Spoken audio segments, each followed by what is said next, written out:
आज की दुनिया में या निकट अतीत के इतिहास में सत्ता पक्ष और व्यापक रूप में मीडिया में चल रहे विमर्श और आम आदमी से जुड़े मुद्दों में ऐसा डिस्कनेक्ट कहीं देखने को नहीं मिला जैसा भारत में दिख रहा है। असल में हो कुछ और रहा है, लेकिन विमर्श किसी और चीज का है। जैसे घरेलू रसोई गैस के सिलेंडर के दाम में 50 रुपए की बढ़ोतरी हुई, लेकिन इस पूरे देश में एक पत्ता नहीं खड़का। न कहीं मीडिया में इस पर चर्चा और न कहीं विपक्ष का प्रदर्शन, न कहीं सिविल सोसाइटी का विरोध और न कहीं आम मध्यम वर्गीय नागरिकों की नाराजगी। इसकी बजाय पूरे देश में सर तन से जुदा और जब मूल्य काटे जाएंगे के नारे पर चल रहे विमर्श में उलझा है। ऐसा नहीं कि उदयपुर में एक हिंदू दर्जी की गला काटकर हत्या की घटना के बाद इस तरह का विमर्श शुरू हुआ, बल्कि इस तरह के विमर्शों की निरंतरता में यह एक कड़ी है। कितने हैरानी की बात है, आम आदमी के जीवन से जुड़े मुद्दे मुख्य धारा के विमर्श से बाहर हो गए और इसकी किसी को चिंता नहीं। किसी को नहीं लग रहा कि कुछ ऐसा हो रहा है जो देश काल की परिस्थितियों के संगत नहीं। एक तरफ सरकार और सत्ता पक्ष का बनाया नैरेटिव है जिस पर सारे दिन मुख्यधारा की मीडिया में विमर्श होता है और वर्चुअल प्लेटफॉर्म भी इस तरह के विमर्श से भरे होते हैं, तो दूसरी ओर आम आदमी के मुद्दे या देश व समाज से जुड़े वास्तविक मुद्दे जो पहले भी सत्ता पक्ष की ओर से प्रायोजित मुद्दों पर चर्चा होती रहती थी और सत्ता पक्ष कुछ गड्ढे हुए मुद्दों के जरिए वास्तविक मुद्दों से ध्यान भटकाता था। लेकिन ऐसा नहीं होता था कि वास्तविक मुद्दे विमर्श से पूरी तरह से गायब हो जाए और प्रायोजित या गढ़े गए मुद्दे ही मुख्यधारा का विमर्श हो जाए, लेकिन ऐसा अब हो रहा है। देश इन दिनों ऐसी गड़ी हुई समस्या के भंवर जाल में उलझा हुआ है जिससे मुख्यधारा की सारी समस्याओं पर पर्दा पड़ गया।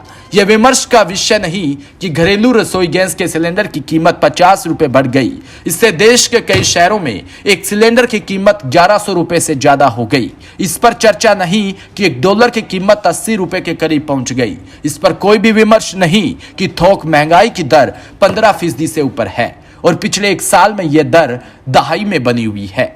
अर्थव्यवस्था की स्थिति बताने के लिए कंपनियां उपभोक्ताओं की आंखों में धूल झोंकने के लिए कीमत बढ़ाने के साथ साथ पैकेट या डब्बों में पैक सामान की मात्रा घटा रही है, यानी मात्रा सिकुड़ रही है और कीमत बढ़ रही है। देश का हर नागरिक, चाहे वह किसी वर्ग का हो, महंगाई का मारा है, लेकिन उनकी सोच इससे आगे चली गई दिखती है। अभी पिछले दिनों बेरोजगारी का आंकड़ा आया जिसमें बताया कि जून के महीने में गांवों में बेरोजगारी की दर 8% से ऊपर चली गई और शहर में भी ये 7.3% रही। Centre for monitoring Indian economy के मुताबिक पिछले 2-2.5 साल में बिना लॉकडाउन वाले महीने में पहली बार इस तरह बेरोजगारी बढ़ी है। कोरोना की वजह से लॉकडाउन लगाने पर रोजगार में कमी आई थी, लेकिन बिना लॉकडाउन के महीने में जून 2022 का महीना सबसे ज्यादा बेरोजगारी वाला महीना रहा। इस एक महीने में 1,30,00,000 रोजगार घटे।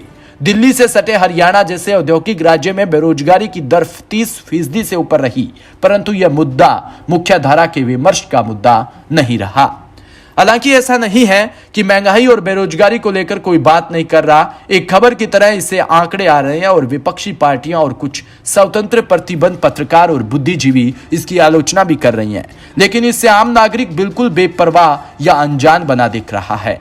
उसे ऐसा लग रहा है कि ये समस्या उसकी अपनी नहीं किसी और की है, या फिर वो मान रहा है कि महंगाई बेरोजगारी जैसी निजी समस्या से पूरे देश और समाज की बड़ी व व्यापक समस्याएं हैं जिनको सुलझाना ज्यादा जरूरी है, चाहे जिस वजह से या जिस माध्यम से हो। उसके लिए हिंदुत्व, राष्ट्रीयवाद और राष्ट्रीय सुरक्षा का मुद्दा अपनी रोजी रोटी की चिंता से बड़ा हो गया। पहली बार इतने बड़े पैमाने पर दिख रहा है कि धर्म और संस्कृति की चिंता रोटी व रोजगार से बड़ी हो गई है। Bureau report, DPK news.